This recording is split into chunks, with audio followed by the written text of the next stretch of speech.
The Arizona Territory was a place where survival demanded more than courage. It demanded endurance.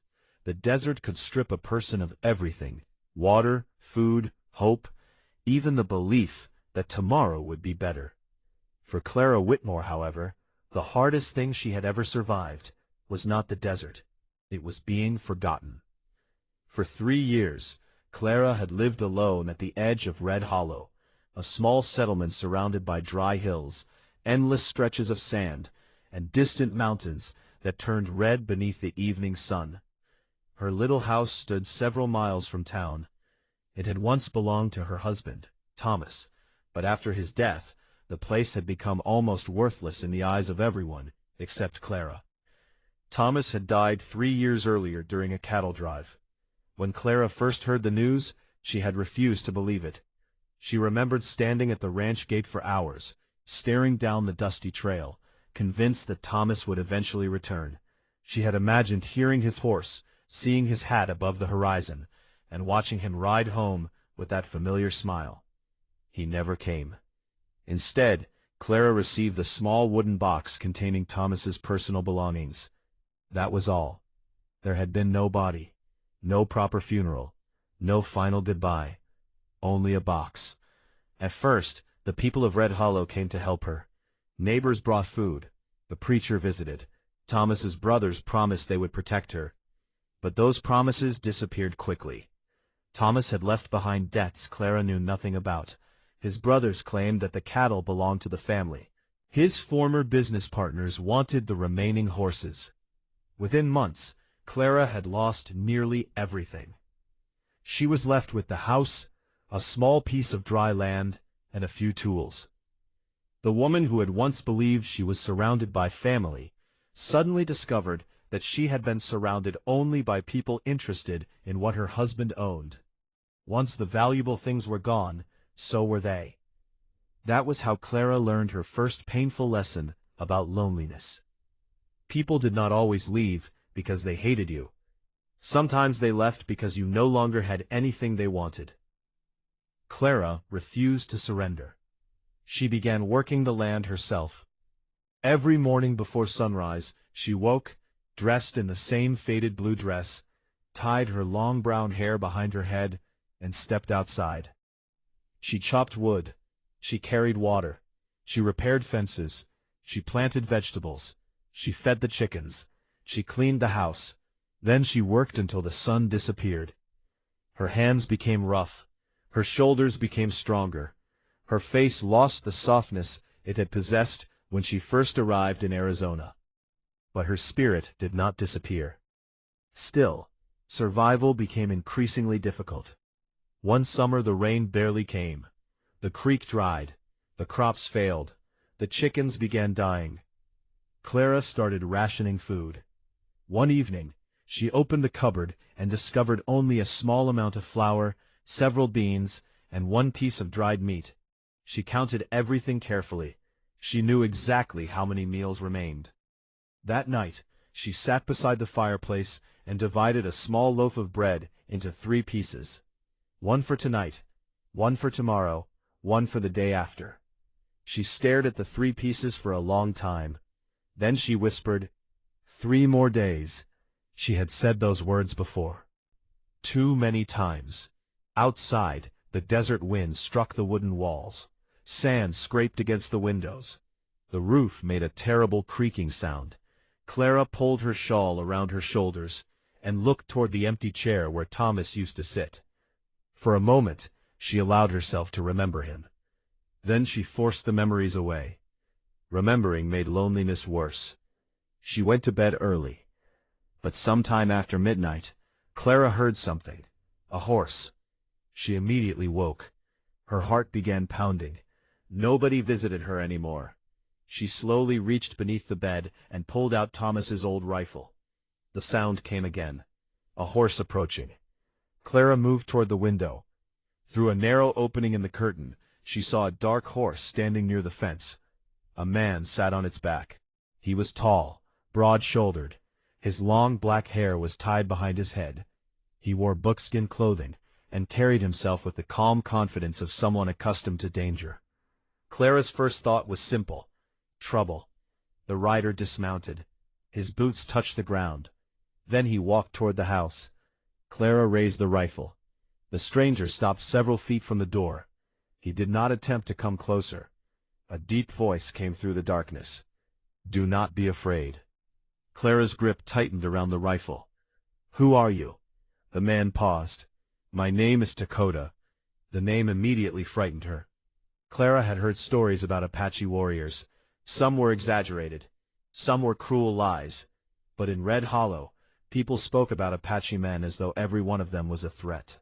Been warned never to trust strangers from the surrounding territories.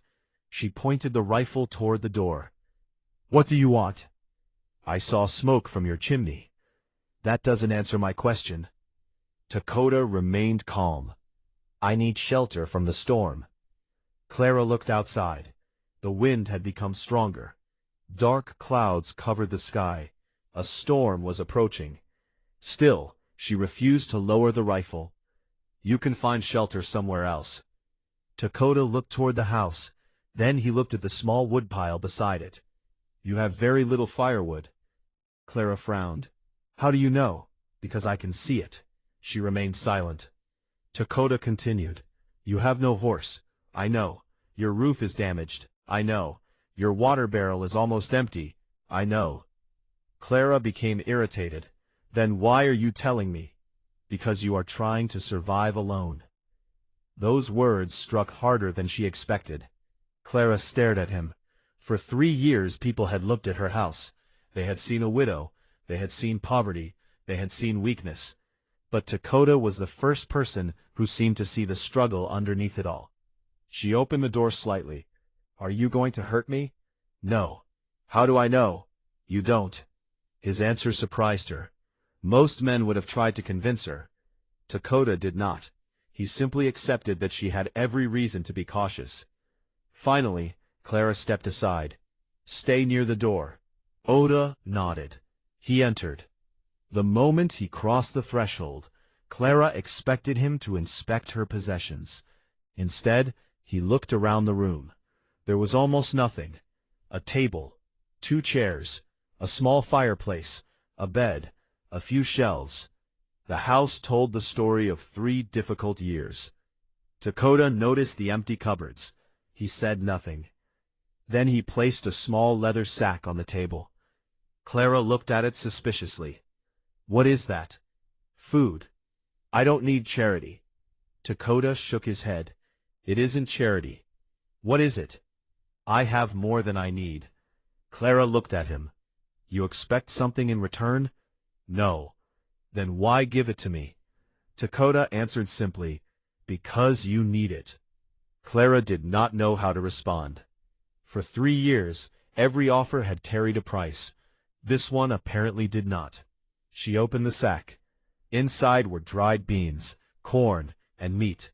It was not much, but to Clara it looked like treasure. She swallowed hard. "Thank you." Takoda nodded. He then noticed the damaged roof.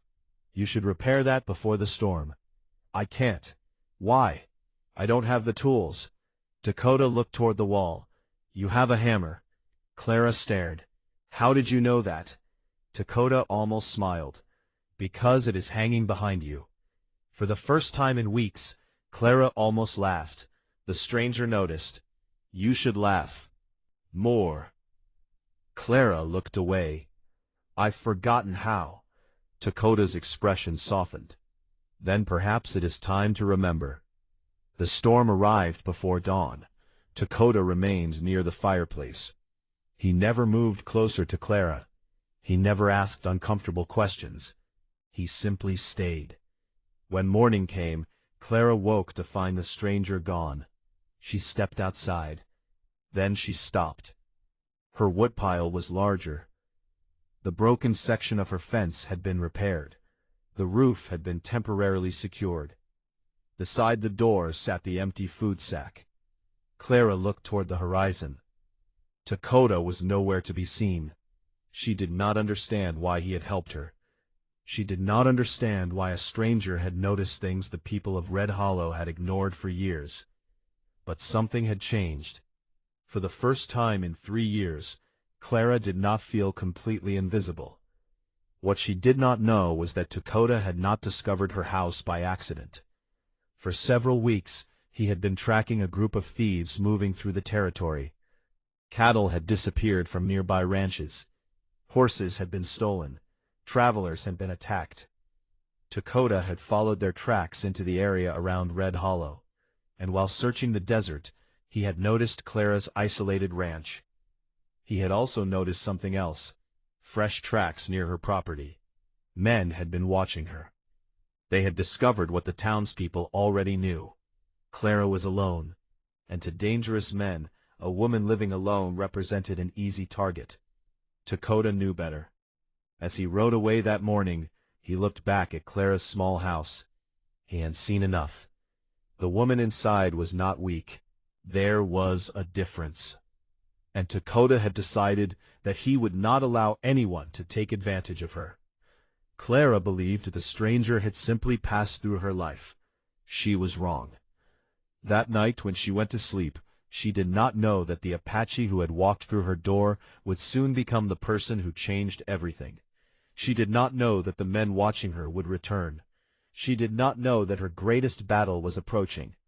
And most importantly, she did not know that after 3 years of being forgotten, someone had finally seen her. Not as a widow, not as a poor woman, not as an easy target, but as a human being worth protecting. And that was only the beginning. Outline 2. The Apache Who Refused to Leave. The morning after Takoda first entered Clara Whitmore's house, Clara convinced herself that his visit had been nothing more than an unusual event caused by a passing storm. She expected him to disappear forever. But when she stepped outside, shortly after sunrise, she saw him standing beside her broken barn. Her heart immediately tightened. Takoda was examining the ground. Clara stopped on the porch. "You came back." Takoda turned. "Yes." "Why?" He pointed toward the fence. "It is broken." Clara frowned. "I know. I repaired it last night."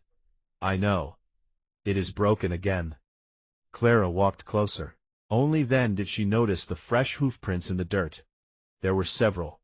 Takoda crouched and studied them carefully. "3 men," he said. Clara's expression changed. "How do you know?" "The horses." She looked at the tracks.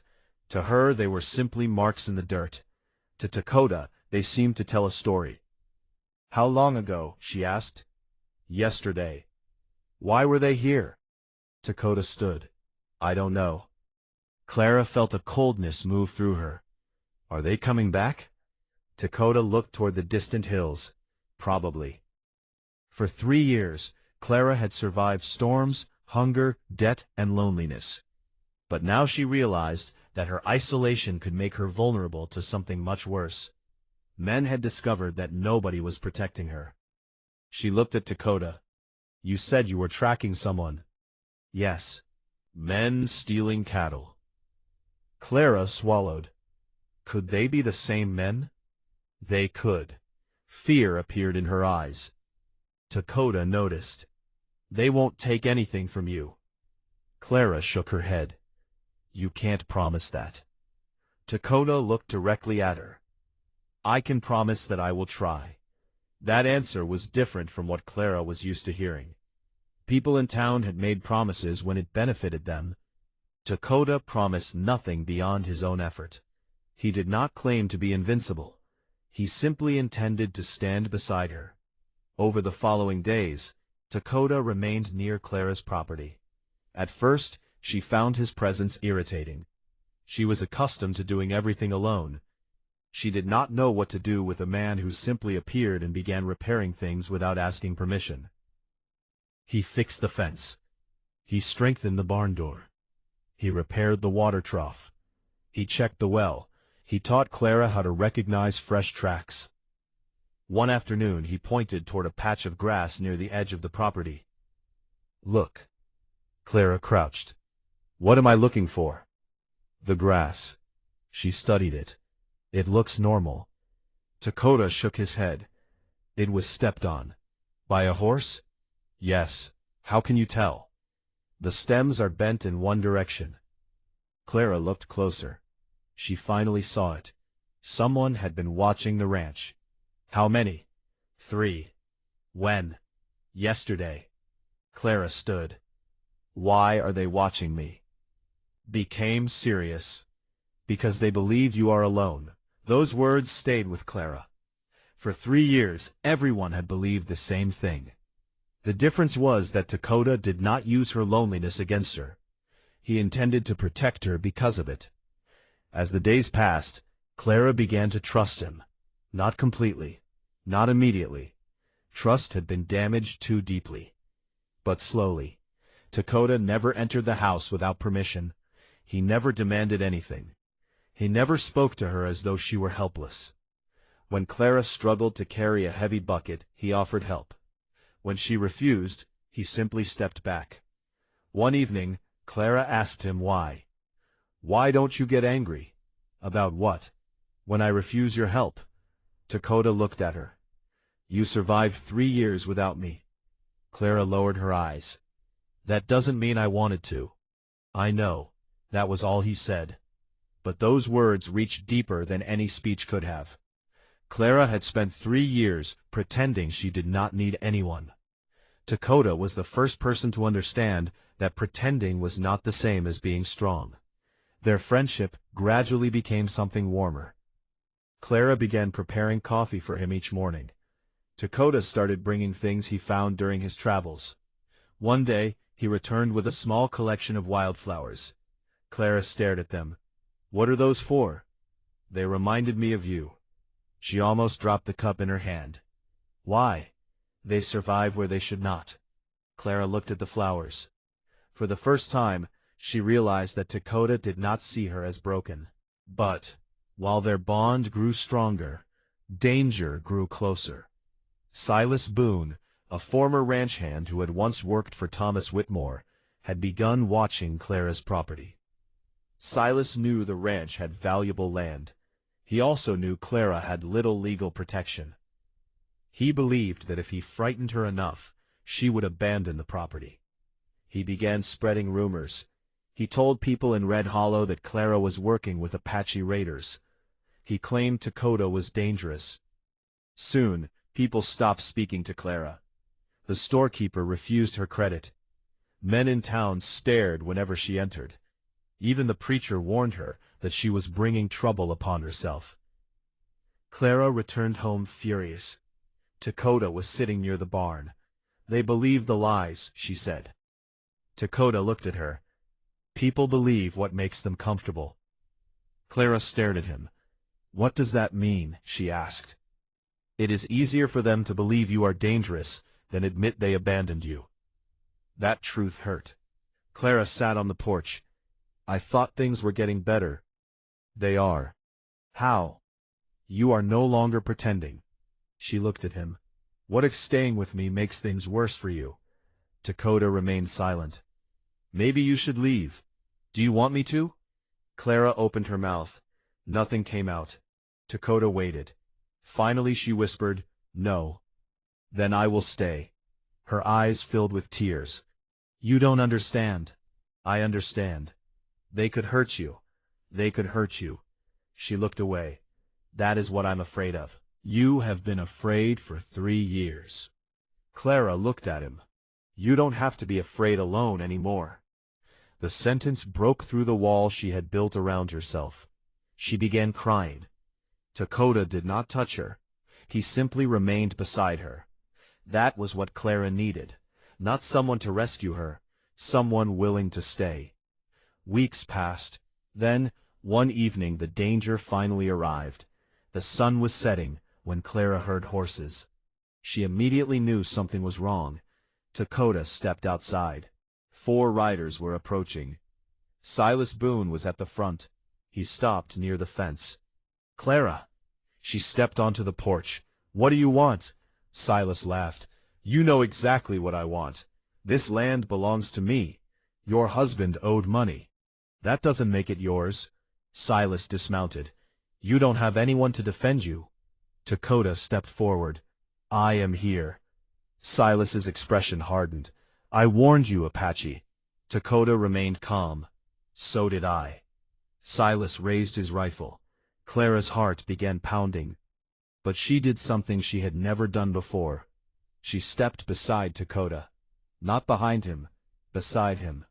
Silas laughed. You think standing next to him makes you powerful? Clara looked directly at him. No. She lifted her rifle. I think I was powerful before you ever arrived. Silas's smile disappeared. The confrontation erupted. One of the men charged toward the barn. Takoda moved quickly, disarming him. Another raised his weapon toward Clara. She fired first. The shot struck the ground near his horse, frightening the animal and forcing the man to retreat. The remaining men hesitated. They had expected an isolated widow. Instead, they found a woman who had learned to defend herself, and a warrior who refused to abandon her. Silas finally turned and ran. But Clara shouted after him. You wanted a helpless woman. Silas looked back. Clara stood tall on the porch. You found the wrong one. The men fled. Silence returned to the ranch. Clara lowered her rifle. Her hands were shaking. Takoda noticed. Are you hurt? No. Are you afraid? Clara looked at him. Yes.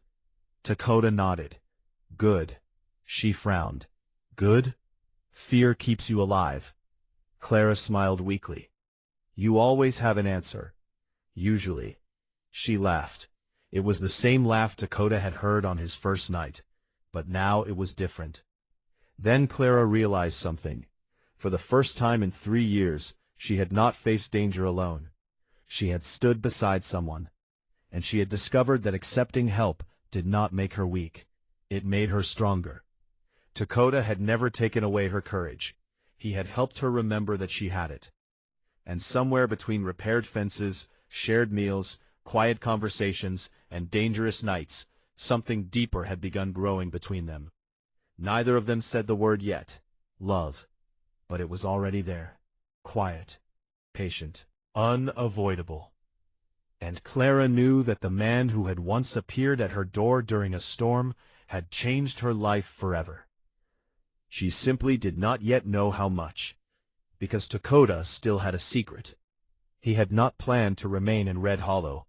He had been preparing to leave once the danger passed, and soon, Clara would have to decide whether she was willing to tell him the one thing she had never dared to say. Stay. Forever. The morning after Silas Boone and his men fled Clara Whitmore's ranch, Red Hollow felt different. For 3 years, Clara had been treated as though she were invisible. People had walked past her in town. They had watched her struggle. They had heard rumors about her finances. They knew she was alone.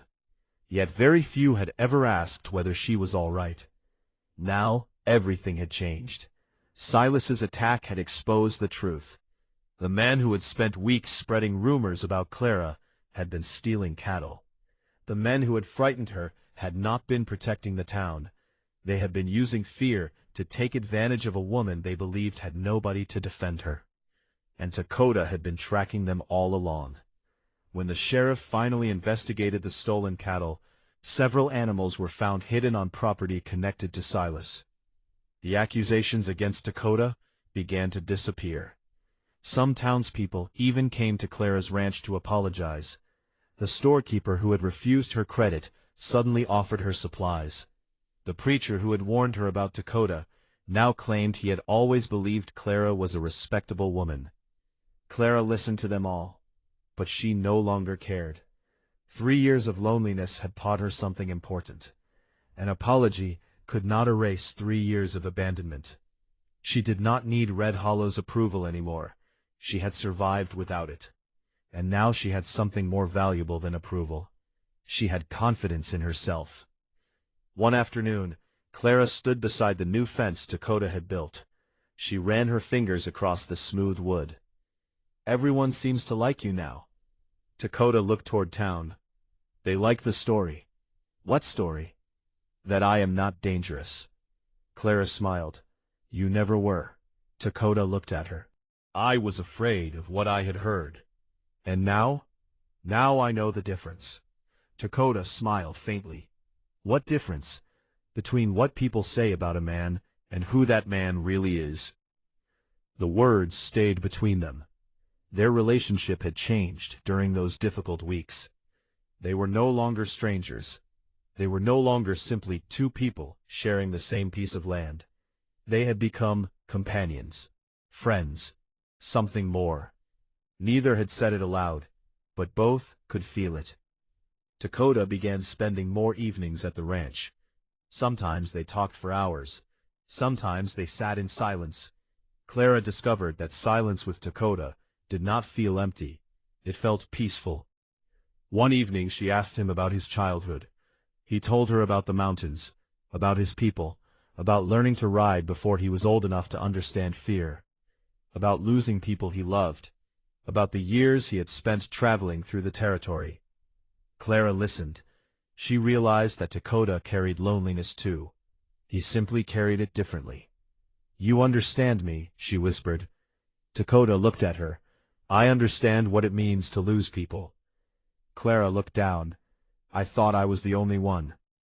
"You were never the only one." That night, Clara slept peacefully, but the next morning she noticed something unusual. Takoda's horse was saddled. His belongings were packed. Her heart sank. "You're leaving." Takoda turned. "I have to. For how long? I don't know." Clara tried to remain calm. "Would come."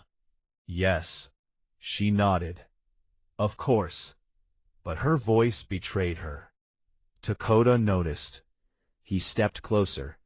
"Clara." She looked away. "Don't." "Don't what?" "Make this harder. I don't want to hurt you." "You aren't." She wiped away a tear. "You are just leaving." Takoda was silent. Clara had spent 3 years learning how to say goodbye. She had said goodbye to her husband, to her family, to her old life, to people she once trusted. She did not want to learn another goodbye. Takoda approached the porch. "I need to finish what I started." "The outlaws?" "Yes." "And then?" "I don't know." Clara looked at him. That was the problem. She wanted certainty. But the frontier offered very little. Finally, she said the words she had been afraid to say. "I don't want you to go." Takoda stopped. Clara's heart raced. She had never spoken so honestly to anyone. "I don't want you to leave this ranch." Takoda looked at her. "Why?" Clara swallowed. "Because you are the first person who stayed." Takoda's expression softened. She continued. "For 3 years, I kept telling myself that I didn't need anyone. I thought needing someone meant being weak." She looked at the ground. "But you showed me something." "What?" "That there is a difference between being strong and being alone." Takoda stepped closer. Clara looked into his eyes. "I don't want to be alone anymore." For a long moment, neither spoke. Then Takoda asked, "Are you asking me to stay?" Clara nodded. "Yes." Takoda's answer was quiet. "I was hoping you would." Clara's eyes widened. "You were?" "I did not know if you wanted me." She almost laughed through her tears. "I thought you knew." Takoda smiled. "I wanted to hear you say it." He took her hand. It was the first time he had done so, deliberately. Clara looked down at their hands. His was strong. Hers was scarred from years of work. Their fingers slowly intertwined. "You don't have to promise me forever," Takoda said. Clara looked at him. "Why not?" "Because forever is a long time." She smiled. "Then promise me tomorrow." Takoda smiled. "Tomorrow. And the day after." "That too." "And the day after that?" He nodded. "Until you ask me to leave." Clara squeezed his hand. "I don't think I'll ever ask." Their love did not begin with a grand declaration. It began with a promise to remain, and that promise became the foundation of their future. Together, they rebuilt the ranch. Clara expanded the garden. Takoda built a larger barn. They purchased 2 horses. They repaired the old house. For the first time since Thomas's death, the property felt alive again. But the most important change was inside Clara. She no longer woke each morning wondering how she would survive. She woke wondering what they could build. That difference changed everything. Months later, Clara stood on the porch, watching Takoda ride toward the house. The sunset painted the desert gold. He dismounted and walked toward her. Something happened in town. Clara frowned. What? The sheriff says the land dispute is over. She smiled. Finally. Takoda nodded. Your ranch is officially yours. Clara looked toward the fields. She remembered the woman who had once divided 1 loaf of bread into 3 pieces. That woman seemed like someone from another life. She remembered sitting alone beside the cold fireplace. She remembered hearing the horse outside. She remembered pointing a rifle at the man standing beyond the door. She had feared him. She had feared everything. But she had opened the door. That single decision had changed her life. Clara looked at Takoda. Do you remember the first night? Yes. I thought you were going to hurt me. I remember. I almost didn't open the door. But you did. She smiled. Why do you think I did? Takoda considered the question. Because somewhere inside you, you still believed people could be good. Clara shook her head. No. What then? She looked toward the sunset. Because I was tired of being alone. Then I am glad I knocked. Clara leaned against his shoulder. So am I. For a moment, they simply stood together. No dramatic music, no cheering crowd, no grand announcement. Just 2 people watching the sun disappear over the desert.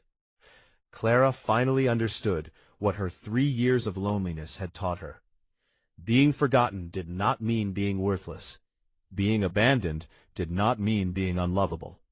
Being alone did not mean she had to remain alone. And accepting someone's love did not erase her strength. Takoda had never rescued Clara from herself. He had simply walked through the door when she needed someone.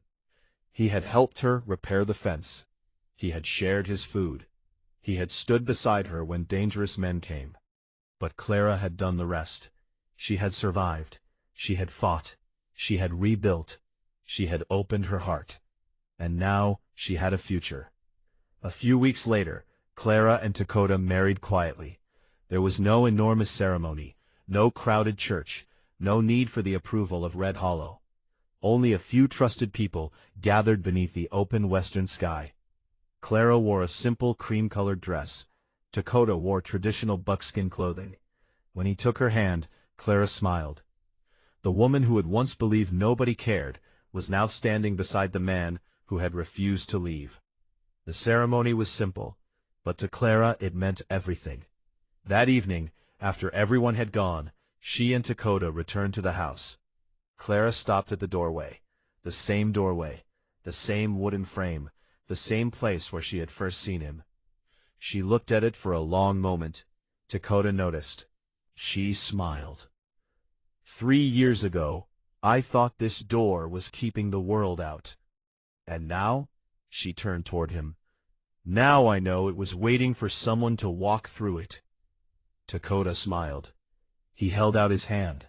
Clara took it. Together, they stepped inside. The door closed behind them. But this time, it was not closing Clara away from the world. It was closing behind 2 people who had finally found a home in each other. There was a knock on the door. And from that day forward, Clara never again measured her life by the people who had abandoned her. She measured it by the person who had stayed. The Apache who had walked through her door had not simply changed her life.